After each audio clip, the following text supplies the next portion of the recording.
5장 1절부터 4절까지입니다. 요한복음 5장 1절부터 4절 말씀까지요. 모두 소리를 맞추어서 같이 봉독하지요. 그 후에 유대인의 명절이 되어 예수께서 예루살렘에 올라가시니라. 예루살렘에 있는 양문 곁에 히브리 말로 베데스다라 하는 못이 있는데 거기 행각 5이 있고 그 안에 많은 병자, 맹인, 다리 저는 사람, 혈기 마른 사람들이 누워 물의 움직임을 기다리니 이는 천사가 가끔 못에 내려와 물을 움직이게 하는데 움직인 후에 먼저 들어가는 자는 어떤 병에 걸렸든지 낫게 되밀어라. 아멘. 오늘 토요일은 늘 그 다음 날 주일을 준비하는 그 점이 제일 중요하죠. 주일은 우리 그리스도인의 삶에서 생명이 걸린 날입니다. 우리가 이제 얼마 전에 부활 주일을 지났는데요. 근데 우리 기독교적인 전통에 따르면 또 성경적으로 보면 1년 52주 주일마다 예수 그리스도의 부활을 감사하고 경축하는 생명의 날입니다. 매 주일이 사실은 그런 거죠. 그래서 주일을 어떻게 보내느냐, 거기에 우리 기독교 신앙이 걸려 있습니다. 그래서 오늘처럼 토요일은 늘 주일을 위해서 기도하고 또 우리 성도 여러분들이 교회 여러 부서 기관에서 섬기시고 봉사하잖아요. 그래서 내가 섬기는 부서 기관을 위해서 기도하고 또 주일 예배 설교자들을 위해서 기도하고 그러는 날입니다. 오늘 내일 거룩한 주일 위한 준비 또 여러분의 삶에 주님의 은혜가 넉넉하기를 축복합니다. 요한복음 5장에 보면 아주 참 특징적인 사건이 기록이 되어 있습니다. 우리 성도들에게도 많이 알려진 그런 내용이죠. 유대인의 명절이 돼서 예수님께서 예루살렘에 올라가십니다. 근데 신앙적인 성경적인 지식으로 하나 참고가 될 만한 것은 우리가 보통 예수님의 공생의 기간, 공적 활동, 공적 생애의 기간을 3년 이렇게 신앙적 상식으로 알고 있죠.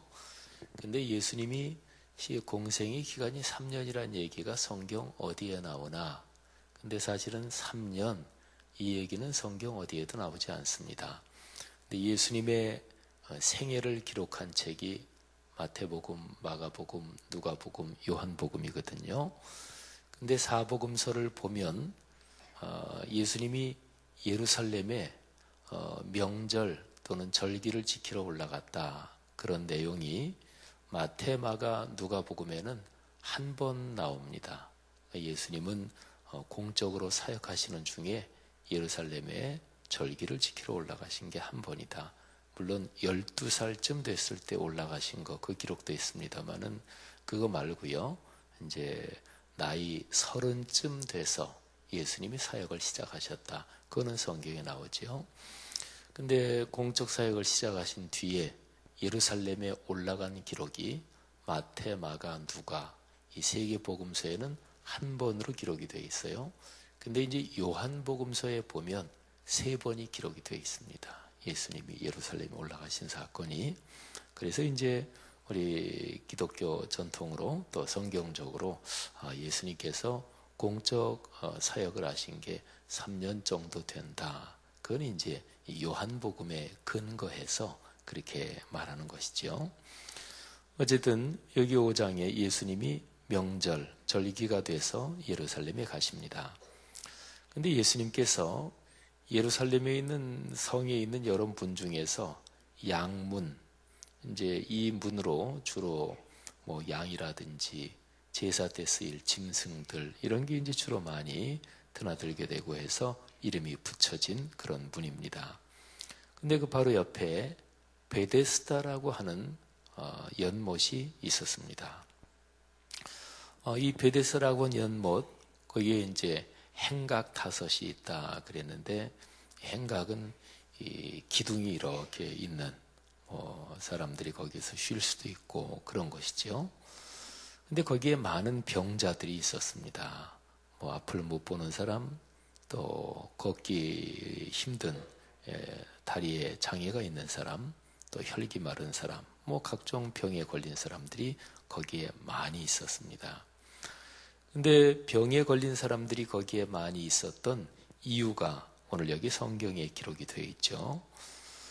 그 베데스다 연못에 천사가 내려와서 물을 움직이게 한다는 거예요. 그때 물이 움직인 뒤에 제일 먼저 들어가는 사람, 그 사람은 무슨 병에 걸렸든지 병이 낫는다. 그런 얘기가 전해져 내려오고 있었습니다. 그래서 이제 병 걸린 사람들이 이제 거기 그렇게들 모여 있는 거예요. 천사가 내려와서 물을 움직이면 그 물에 들어간다. 아마 물을 움직일 때뿐만이 아니라 보통 때도 사람들이 그 물에 들어가서 기적을 간절히 고대하며 물에 들어가고 그랬을 것입니다. 근데 역사적인 사료 또 발굴된 이런 거에 따르면 그 베데스다 연못은 이제 밖에서 들어가는 그런 또 물을 채워놓고 하는 것도 있었지만 그 연못 밑에 그 샘도 있었대요. 그래서 우기가 되면 비가 많이 오는 철이 되면 아무래도 그 샘에서 물이 또 더 많이 나오기도 하고 그랬을 거 아니겠어요? 어쨌든지 여기 베데스다 연못가에 모여 있는 사람들 그 장면을 한번 생각을 해보십시오. 병에 걸린 사람들이 수도 없이 거기에 많이 모여 있는 그런 장면을 생각을 해보십시오. 아마 그 연못은 보통 사람들이 이렇게 어디를 갈 때 연못이 있다. 그러면 참 쉬기 좋은 곳 아니겠어요? 물이 있고 그러면 산책도 하고 쉬고. 근데 아마 베데스다 연못은 그러지는 않았을 거예요. 왜냐하면 온갖 병에 걸린 사람들이 거기에 다 모여 있었으니까. 그러니까 보통 사람들이 연못도 있고 좋다. 그래서 산책도 하고 좀 쉬고 그런 것은 아마 아니었을 것입니다. 근데 예수님께서 그 베데스다 연못에 가십니다. 근데 연못에 가서 예수님이 보시는 광경을 한번 여러분이나 제가 가서 본다고 상상을 해보십시오. 예수님이 그걸 보시고서 어떤 마음이 드셨을까요? 한번 생각을 해보는 거죠. 어떤 마음이 드셨을까? 우선은 무엇보다 첫 번째로 예수님이 다른 사역하실 때도 늘 그러셨던 게 성경에 여러 개 기록이 되어 있으니까요. 우선 첫 번째로는 불쌍한 마음을 가지셨을 것입니다. 예수님은 사역을 하시면서 사람들이 어려운 것을 보시면 불쌍한 마음을 가지셨습니다. 그러니까 공감할 수 있는 그런 능력이 예수님에게는 굉장히 탁월하셨던 거예요. 타인의 어려움을 같이 느끼면서 공감하셨습니다. 여기서도 아마 그러셨을 거예요. 그리고 두 번째는 아마 이런 느낌을 가지셨을 거예요. 참 안타깝다 하는 느낌을 가지셨을 것입니다. 불쌍한 마음하고 비슷하다고도 볼 수 있겠지만 불쌍한 마음은 그저 병이 심하게 걸려 있고 또 중병 걸린 사람도 있었을 거예요. 비교적 가벼운 병 걸린 사람도 있었겠지만 근데 그 자체에 대해서 참 불쌍하다. 연민의 정을 가지신 거. 이게 첫 번째 불쌍한 마음이고요. 그 다음에 두 번째 안타깝다. 이 마음은 그 사람들이 물이 움직일 때 제일 먼저 들어가면 어떤 병이든지 낫는다. 이제 그런 마음을 가지고 있는 그 사람들의 심정, 여기에 대해서 안타깝다. 왜 저런 마음을 가지고 있을까라든지 또는 병 걸려서 어디서 치료받기가 힘들고 예를 들면 여기 병이 걸린 사람들 중에서 굉장히 돈이 많은 부자가 있고 또 의사한테 가면 치료받을 수 있는 병인데 그렇다면 여기 있지 않았을 거 아니겠어요? 그러니까 여기 있는 사람들은 나을 수 있는 병이지만 병을 치료받을 수 있는 어떤 돈이 없어서 있는 사람이 있을 테고, 그리고 어떤 병에 걸렸는데 그 병이 그 당시 의학으로 또는 의료적인 상황으로 치료가 잘 안 되는 아마 그런 환자들이 여기에 주로 있었을 것입니다. 근데 이 사람들의 마음이 얼마나 그 물이 움직이기를 기다리는, 이제 거기에 대해서 얼마나 목을 메고 있겠어요. 근데 이 사람들의 마음이 뭐 잘못됐다 이렇게는 볼 수가 없지만 이 사람들의 그 심정이 참 건강하다, 판단이 바르다, 뭐 이렇게는 얘기할 수 없을 거 아니겠어요. 그래서 예수님이 거기에 모여있는 사람들의 마음 상태, 심령의 상태를 보시고 참 안타깝게 여기셨다, 이런 거죠. 이 두 가지를 한번 가만히 생각해 보십시오. 우선 하나는 참 불쌍한 여기는 마음을 가지셨고, 두 번째는 그 사람들의 마음 상태, 심리 상태, 영혼의 상태에 대해서 예수님은 안타까운 마음을 가지셨을 것입니다. 이 베데스다 연못가에 있는 이 광경, 이 장면은 우리가 사는 삶의 상황, 말하자면 사람이 사는 이 세계의 상황이다, 이렇게도 얘기할 수 있을 것 같아요. 이유가 있습니다. 여기에는 이제 신체적인 병자들을 주로 언급을 했어요. 근데 병이라는 것을 생각하면 사람에게는 신체적인 병도 있지만 정신적인 병도 있습니다. 그렇죠? 정신적인 병, 뭐 흔히 정신이 뭐 이게 심각하게 문제가 있어서 정신 분열증이라든지 뭐 이런 것도 정신 이 단어를 쓰면 또 생각이 날 수도 있겠지만, 뭐 그렇게 심각한 것이 아니더라도 굉장히 노이로제 스트레스에 걸려서 밤에 잠을 이루지 못한다.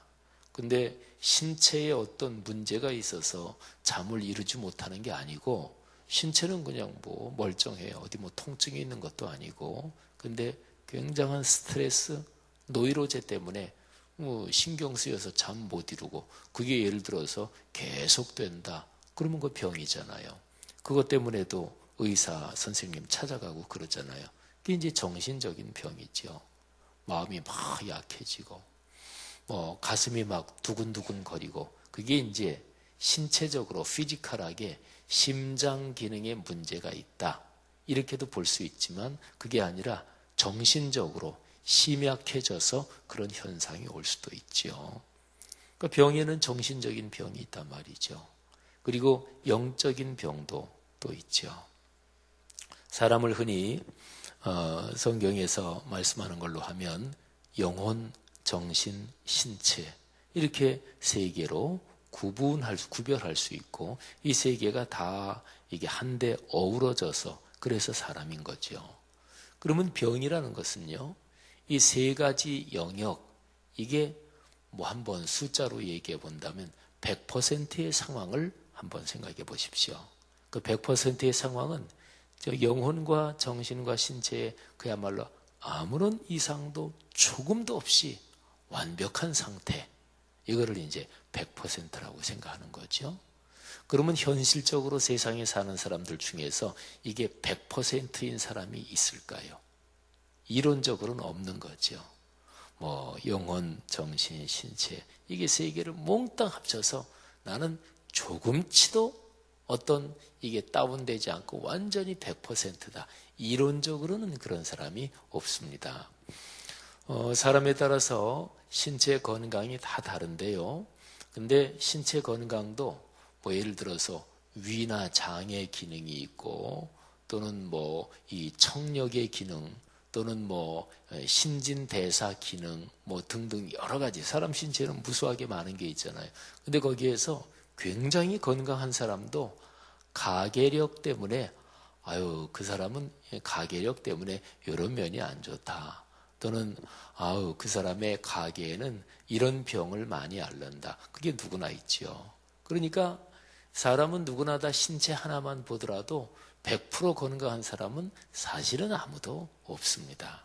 그렇게 보면 사람으로 존재한다는 게, 살아간다는 것 자체가 영혼과 정신과 신체 어디에 연관되든지 간에 부족한 점이 있는 거예요. 뭐 그렇죠. 사람의 신체라는 게 다 부족한 게 있고 정신과 영혼도 마찬가지죠.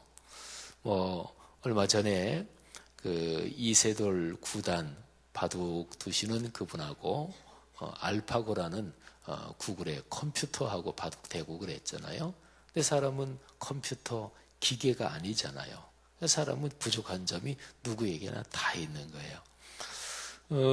얼마 전에는 텔레비를 이렇게 잠깐 뭐 때문에 보는데 그 텔레비전에서 나오는 모델이나 탤런트나 이런 사람들은 그냥 통상적으로 통속적으로 얘기하는 미인이다, 잘생겼다, 그런 면에서는 전부 다 뛰어난 사람들이잖아요.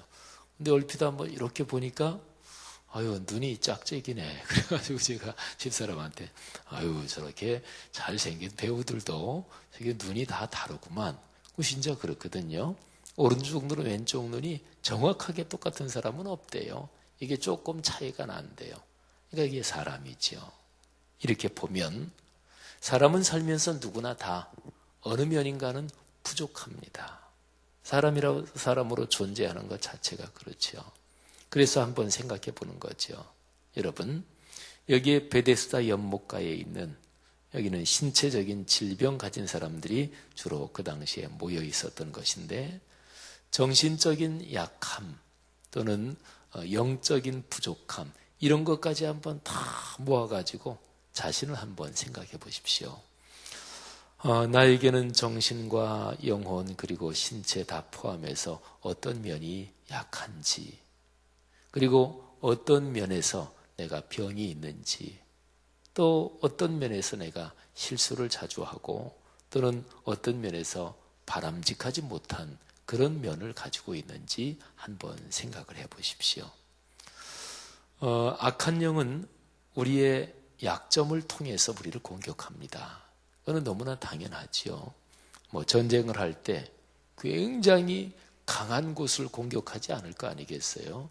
약한 곳을 공격해 들어올 거 아니겠어요? 또 사람이 신체적인 병이 걸리는 것도 언제나 약한 쪽에서 병의 증상이 먼저 나타나죠. 감기 걸리는 것도 사람에 따라서 증상이 다 달라요. 어떤 사람은 감기 걸렸다 그러면은 이제 이 편도선이나 이런 쪽이 약한 사람은 거기부터 아프고, 어떤 사람은 몸살부터, 이게 다 다르죠. 피곤할 때 나타나는 현상도 다 달라요. 어떤 사람은 입술부터 트는 사람이 있고, 어떤 사람은 조금 피곤하고 그냥 몸 좀 눕는 사람이 있고, 어떤 사람은 겉으로는 멀쩡한데 입 속이 또 트는 사람이 있어요. 어떤 사람은 겉으로는 아무렇지도 않아요. 다른 사람이 보기에는. 그래서 멀쩡한데 왜 저렇게 엄살인가? 그런 사람도 있고, 증상이 다 달라요. 그러니까 약한 부분이 다른 거죠. 사람은 살아가면서, 특별히 신앙인으로 살아가면서 자기가 어디가 약한지 그거를 잘 헤아리고 또 그거를 잘 관리하는 지혜가 있어야 합니다. 이런저런 다른 데도 다 마찬가지죠. 인생을 살아간다는 게 사회나 국가적으로도 다 마찬가지입니다. 성도 여러분 어떠십니까? 여러분은 영혼과 정신과 신체 이 세 중에서 어디가 약하십니까? 제가 독일에 있을 때 유럽 사람들하고 서구 사람들하고 우리하고 체질이 다릅니다. 체질이 다릅니다. 그 사람들하고 똑같이 하면 우리는 견디질 못해요. 예를 들면 여름에 해가 쨍쨍 내리쬐면 이 백인들은 말이죠. 그 쨍쨍 내리쬐는 해에 일광욕합니다. 그냥 선글라스 하나 끼고 그냥 맨몸으로 그냥 이렇게 햇빛을 받는데, 우리 황인종은 그렇게 하다가는 다 타가지고 화상 걸려서 큰일 나요. 그 사람들하고 체질이 다른 거죠. 그러니까 사람은 자기 자신을 잘 알아야 합니다. 내 자신이 어디가 약한가. 신체적으로도 다른 사람이 막 운동한다고 막 나도 하고 싶다 해서 같이 하면 큰일 나잖아요. 또 연세가 좀 드신 분들은 마음은 젊지만 그런데 신체가 따라주지 않으니까 그 어디 할 때도 조심하셔야 되는 거잖아요. 그래서 자기에 맞게 자기 페이스대로, 이게 참 중요합니다. 여러분, 오늘 이 말씀을 가만히 묵상하면서 우리 각자가 나에게 약한 점이 어디 있는가, 이런 걸 한번 생각해 보면 큰 은혜가 될 줄 믿습니다. 하나만 더 말씀드리면, 예수님께서 안타깝게 여기셨던 바로 그 점, 그러니까 물이 움직이면 거기에 들어가면 낫는다. 이 베데스다 연못에 이런 전해 내려오는 이야기가 있었던 어떤 상황이 있긴 하겠죠.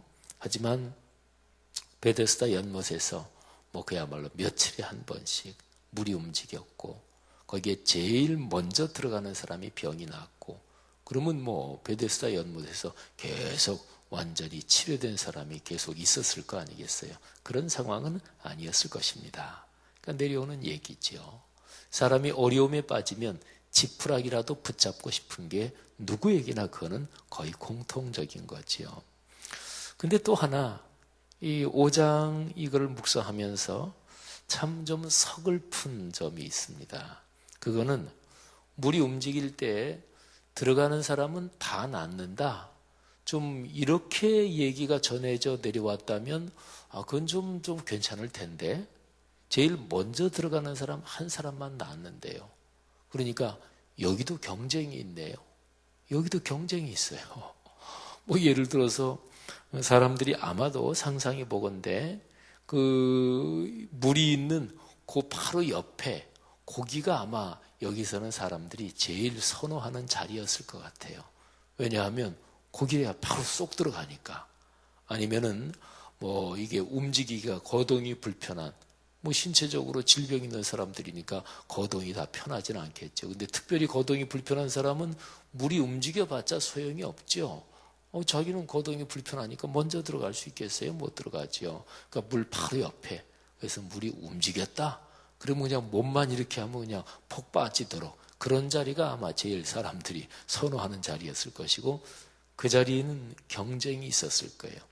그것 때문에 자리 다툼도 했을 것입니다.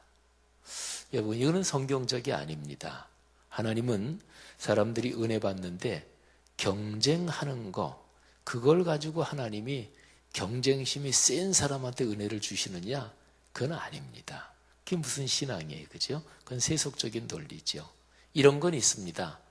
마음으로 사모하는 사람에게 은혜를 주신다. 이거는 성경에 그런 구절이 무수하게 많아요, 그죠? 마음으로 사모하는 사람. 근데 다른 사람하고 경쟁하는 건 아닙니다. 우리 교회에서 이제 그 연말 매년 마지막 날이 되면 영시 예배를 드리고, 그리고 신년 축복 안수기도 하잖아요. 안수기도 받을 때도 집이 먼 분도 계시니까 조금 먼저 기도 받았으면 좋겠다, 이런 생각이 있는 거는 그거는 당연합니다. 근데 그것 때문에 서로가 경쟁을 한다, 그거는 참 성경적이 아닌 거죠. 그때 조금 양보하는 사람한테 바쁘신 모양이다, 난 조금 그러면 한 30분 정도 기다렸다 받아야지, 또는 1시간 내가 그냥 개인 기도하고 받아야지, 그런 사람에게 하나님이 더 은혜를 주실 줄 믿습니다. 그렇죠, 당연하죠. 남을 배려하는 거 아니겠어요, 그죠? 그러니까 어디에 또 집회 갔을 때도 이렇게 저렇게 그냥 차들이 주차할 때가 막 없고 그럴 때 다른 사람 배려하는 거, 그게 하나님이 보시기에 아름다운 거 아니겠어요, 그죠? 사랑하신 여러분, 이 베데스다 연못가의 모습은 여러모로 우리가 걸어가는 삶의 상황을 돌아보게 만듭니다. 삶은 힘들지요. 어떤 면에서 여기에 기록된 대로 경쟁이 있는 게 삶의 현실일지도 모르겠습니다. 근데 오늘 여기 말씀이 참 멋진 거는 예수님이 거기 가시잖아요. 예수님이 가셔서 경쟁을 더 불붙이는 분이실까요? 그렇지 않습니다. 예수님은 경쟁에 지치고 경쟁에서 치이고 밀려난 사람, 그런 사람을 예수님은 보듬어 안으시는 분이시지요. 물이 움직여서 병이 낫는 게 아니라 여기에 모든 생명의 근원이신 예수님께서 그 베데스다 연못을 방문하시는 거죠. 우리의 삶도 마찬가지죠. 생명 그 자체이신 예수님이 우리와 같이 계시기 때문에 우리는 연약함에도 불구하고 신체적으로, 정신적으로, 영적으로 완전한 사람이 아무도 없지만 생명의 주님이신 예수님 손 붙잡고 가면서 우리는 인생길을 복되게 걸을 수가 있는 것이지요. 오늘 하루도 이런 축복 넉넉하실 줄 믿습니다. 하나님 아버지, 오늘 요한복음 5장의 베데스다 연못가, 어쩌면 오늘날 우리 삶의 축소판이라고도 말할 수 있는 이 장면을 묵상합니다. 하나님, 예수 그리스도 생명의 주님이신, 생명 자체이신 주님을 꼭 신뢰하고 주님 손 꼭 붙잡고 삶의 길을 걸어가게 하옵소서. 우리가 너나 할 거 없이 어느 면이든지 약한 점이 누구에게나 있습니다. 또 다른 사람의 약한 점을 잘 보듬어 안고 배려해 주면서 살아가는 우리 신앙인들 모두 되게 해 주옵소서. 오늘도 각자 개인적으로 기도할 때 하나님이 그 기도를 들으시고 응답해 주옵소서. 내일 거룩한 주일 복된 날 되게 하옵소서. 예수님 이름으로 기도합니다. 아멘.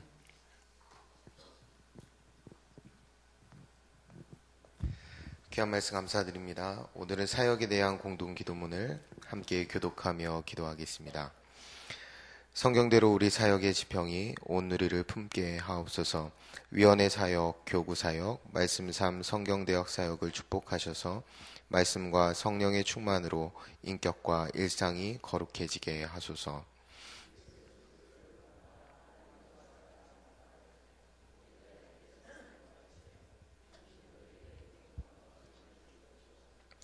한 사람을 사랑하고 세우는 일이 사역의 근원이 되게 하시고 하나님 나라에 헌신하는 작은 모임을 거룩한 영으로 채우시며 우리 사역이 사회 변동과 역사 흐름을 이끌어가게 하옵소서.